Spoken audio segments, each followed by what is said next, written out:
మాట్లాడుతుంటా బయట సమాజంతో. ఇక్కడికి వచ్చినప్పుడు పని చేస్తుంటే నా దోస్తులు అడుగుతుండ్రు, ఏంది భయ్యా నువ్వు కొత్తగా చేస్తున్నావు ఇక్కడ, ఈయన ఎంత పెద్ద మహానుభావుడు అంటే, అన్న ఎప్పుడు మా అన్నకి మాకు ఒక హాఫ్ కిలోమీటర్ డిస్టెన్స్ ఇంటికి. ఎప్పుడు ఇంటికి పోయినా 1 గంట దాకా పుస్తకాలు పట్టుకొని మా దగ్గరకి ఏం చేయాలనే ఆలోచన మీద ఉంటాడు. నేను రాత్రి 12 గంటలకు ఫోన్ చేసి అన్న ఇట్లా పోతున్నా అంటే, రా తమ్మి అన్నప్పుడు ముంగడ పేపర్లు ఉంటాయి. దాదాపు 4-5 సంవత్సరాల నుంచి దీని మీద పని చేస్తున్నా అన్న. ఇక్కడ ఉన్న వాళ్ళకి ఎంతమందికి తెలుసో తెలియదో, నేను ప్రతిరోజు అన్న ఇంటికి పోయి మాట్లాడుతుంటా అన్నమాట.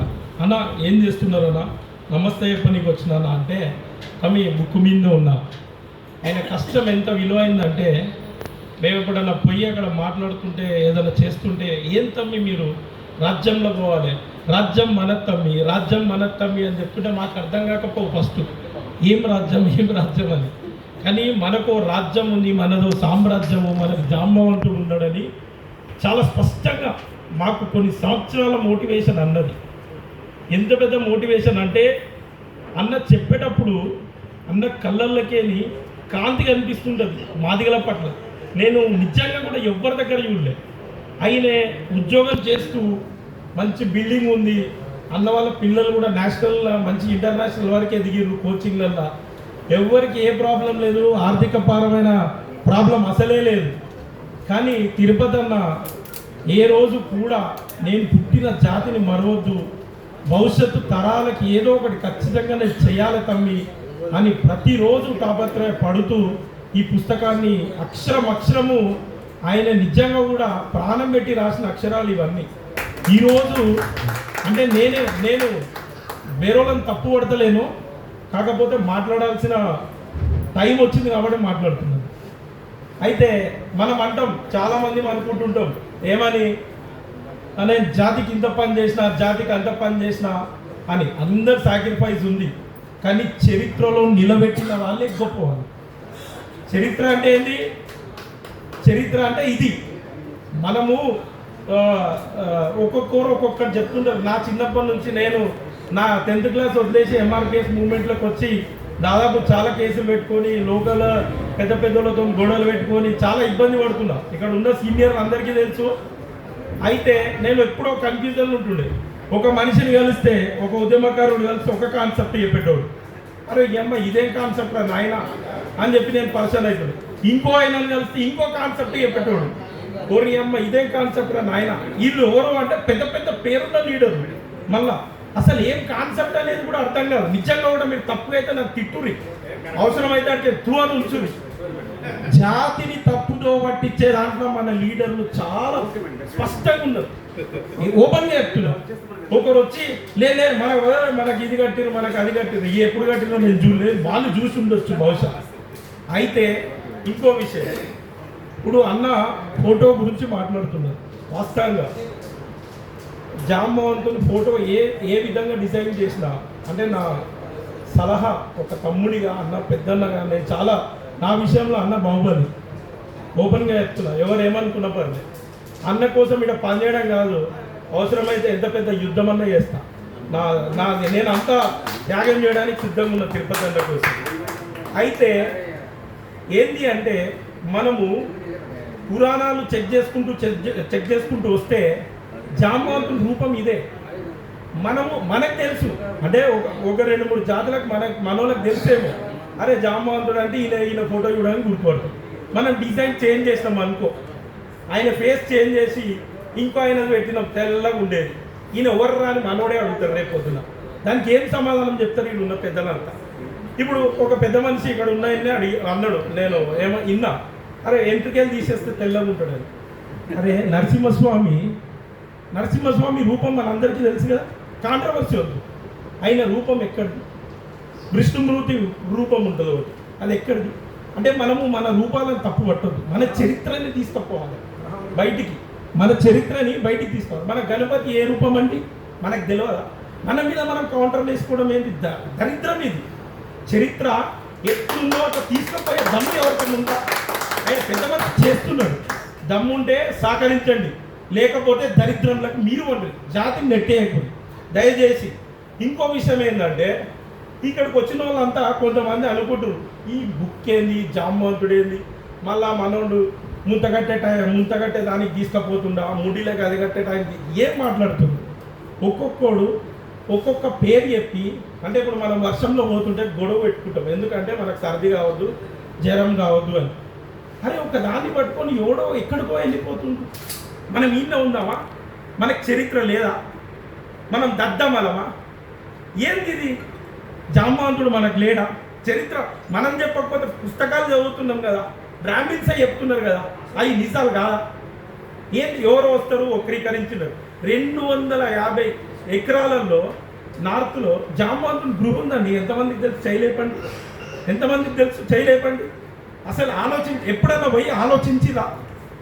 ఎక్కడెక్కడ మన ఏమంటారు మంచు కొండలలో జాంబవంతుని గృహం ఉంది, శివుంది, జాంబవంతుని. ఎవరికి తెలుసు?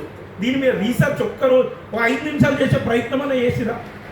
ఒక మనిషి చేసినప్పుడు మీరు ఎన్నైనా కాంట్రవర్సీ మాట్లాడండి, కానీ అలా సత్యం ఎంతుందో నమ్మే ధైర్యం కూడా కావాలి. కాంట్రవర్సీ మాట్లాడి నేను మేధావిని, నేను ఇంకోటి అని నీకు నువ్వు సెల్ఫ్ డబ్బా కొట్టుకుంటే 50 ఏళ్ళ నుంచి జాతికి బొచ్చు కూడా కదా ఈ పదం వాడుతున్నా ఏమనుకో ఇంకా ఉద్యమాలు చేస్తుంది. నా తర్వాత నా తమ్ముడు కూడా ఉద్యమం చేస్తాడేమో అని ఓసారి నాకు భయం అవుతుంది. నా కొడుకు కూడా ఉద్యమం చేస్తాడేమో అని భయం అవుతుంది. ఎన్ని సంవత్సరాలు నేను కొద్ది రోజుల కింద విన్నా, ఆస్ట్రేలియాలో కొంతమంది ఉద్యమాలు చేసి చేసి చేసి చేసి చచ్చిపోయి వచ్చిన వాళ్ళు అక్కడ ఏమంటారు వాళ్ళు లోకల్ వాళ్ళు అయ్యారు. ఎవరైతే ఆస్ట్రేలియన్స్ ఉన్నారో వాళ్ళే నాన్ లోకల్ అయ్యారు. అట్లా మన మాదిగ జాతి కూడా అంతరించిపోతుంది. మనం ఉద్యమాలు చేసి చేసి ఆర్థికంగా నిజంగా కూడా మన ఇంట్లో ఎవరికన్నా సడన్గా ఏమైనా అయితే 20,000 తెచ్చుకునే పరిస్థితిలో ఎవరు లేదు. హాస్పిటల్ ఉంటే 20,000 ఖర్చు పెట్టే పరిస్థితిలో లేదు. ఒక జ్ఞానవంతుడు ఏకు తిరుపతి అన్నట్టయినా నడుము బిగించి పిడికిలు పట్టుకొని ముందుకు వచ్చినప్పుడు సెల్యూట్ కొట్టి స్వాగతం పలకండి. ఒక చేంజ్ మనకు కావాలా? 100% కావాలి. అందరూ ఒకటే గీత, ఒకటే రాత. ఏమైంది? ఏమొరిగింది మీ వల్ల జాతికి ఏమొరిగింది? ఇప్పుడు ఒకటి వస్తుంది, ఇంకో 50 ఏళ్ళ తర్వాత ఇంకో జనరేషన్ వస్తుంది, ఏదో మారుతుంది. కానీ మనది 100 తరాల నుంచి 1000 తరాల నుంచి రాముడు ఉన్నప్పుడు జాంబవంతుడు ఉన్నది అనేది ఎంత సత్యమో, లక్ష్మణుడు ఉన్నప్పుడు జాంబవంతుడు ఉన్నది అనేది ఎంత సత్యమో, జాంబవంతుడు ఉన్నాడు అనేది కూడా అంతే సత్యం. ఇది నమ్మాల్సిందే. బ్రహ్మ విష్ణు శంకరుడు ఉన్నది అనేది ఎంత సత్యమో, జాంబవంతుడు ఉన్నది అనేది కూడా అంతే సత్యం. ఆ సత్యాన్ని ఆవిష్కరిస్తుండు ఇప్పుడు ఈ జనరేషన్కి తెలియజేస్తున్నప్పుడు ఖచ్చితంగా దాన్ని స్వాగతించాం అన్నోళ్ళని కూడా చాలా నోరు ముంచిస్తాం అవసరం. ఎందుకంటే సమాజంలో చాలా చెడు తీసుకుపోతుంది. ఇంకా మేము చూసినాం, ఆఖరి ఉద్యమాలు చూసినాం.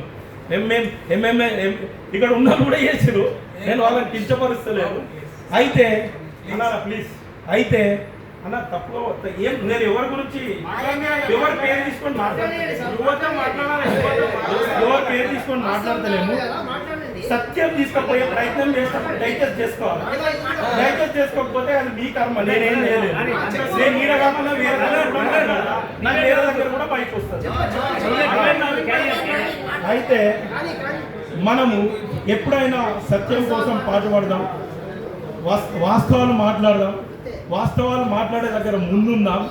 అన్నెసెసరీ టాపిక్ అరే ఎవరు అంటారు, అరే అమ్మ చదువుకోలేదు జవులం అది పోసింది, ఇక మనం అదే చెప్తామా? మా కొడుకు కూడా అదే చెప్పి నేను పెంచాలా? మావాడు డాక్టర్ అయిందంట, మావాడు కలెక్టర్ అయిందంట, మావాడు సినిమా హీరో అయిందంటే వాడు ఇన్స్పైర్ అవుతాడు. ఇది చెప్పి ఇన్స్పైర్ అవుతాడా? ఇప్పుడు మన కొడుకు అవన్నీ చెప్పి పెంచుతామా? మనం నిజంగా ఎప్పుడు అలా పెంచుతామా? అవన్నీ చెప్పి ఒక మంచి మనిషిని చూపించి మంచిగా సక్సెస్ అయిన చూపించి గైనలాగా అని చెప్తాం. సక్సెస్ వెంబడే మనం ఉడకాలా, కానీ దరిద్రం వెంబడి ఉడకూడదు అనేది నేను కోరుకుంటున్నా. ప్లీజ్ నేను తప్పుగా మాట్లాడితే క్షమించండి. ఇగో అక్క వాళ్ళు చేసిరు, వీళ్ళందరూ వాళ్ళ రక్తం దారబోసిరు. మేము కూడా అక్క వాళ్ళు ఒక 10 చుక్కలు వస్తే మేము 1 చుక్క రక్తం దారబోసినవచ్చు. 110% ఈ జాతికి ఖచ్చితంగా ఇప్పుడే న్యాయం జరగాలి. న్యాయం జరగాలంటే మనం అందరం ఏకం కావాలా. ఏకమై ఖచ్చితంగా ఈ సమాజంలో ఒక మార్పును తీసుకొని వచ్చి నిజంగా కూడా ఒక్కొక్కల త్యాగం, ఈ అక్క త్యాగం చెప్తుండే నాకు కళ్ళలకు నీళ్ళు వస్తుంటాయి. ఏమో వాళ్ళకంటే ఎక్కువ మనం చేయలేదు. వాస్తవంగా నేను ఎప్పుడైనా బాధపడుతుంటా, అరే నేను ఎక్కువ చేసిందేమో. కానీ వీళ్ళ త్యాగం కూడా మనం ఏం చేయలేదు అనిపిస్తుంది. అందుకోసమే ఏదైతే ఈ పుస్తకం ఉన్నదో 100కి 100% తీసుకుపోవాల్సిన ఆలోచన ఉన్నది. ఎవరికైనా అబ్జెక్షన్లు ఉంటే నాకేం పర్వాలేదు. ఖచ్చితంగా జై జాంబవన్, మనం జాంబవన్ సైనికులు. ఇట్లుంటుంది ఆవాజ్, ఇది అన్ని రీపోవాలి. జై జాంబవన్, జై జాంబవన్, జై తిరుపతి అన్న.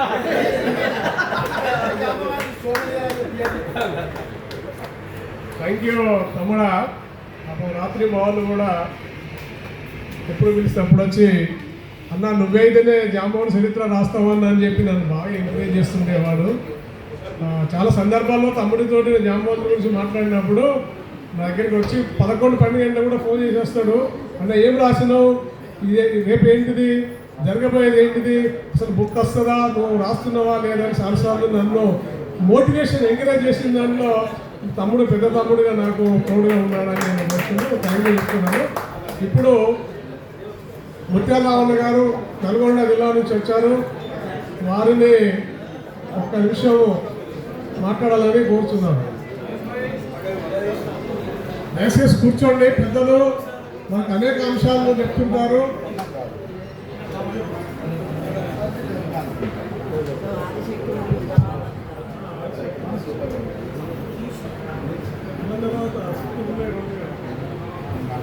సభకు నమస్కారం. ఈరోజు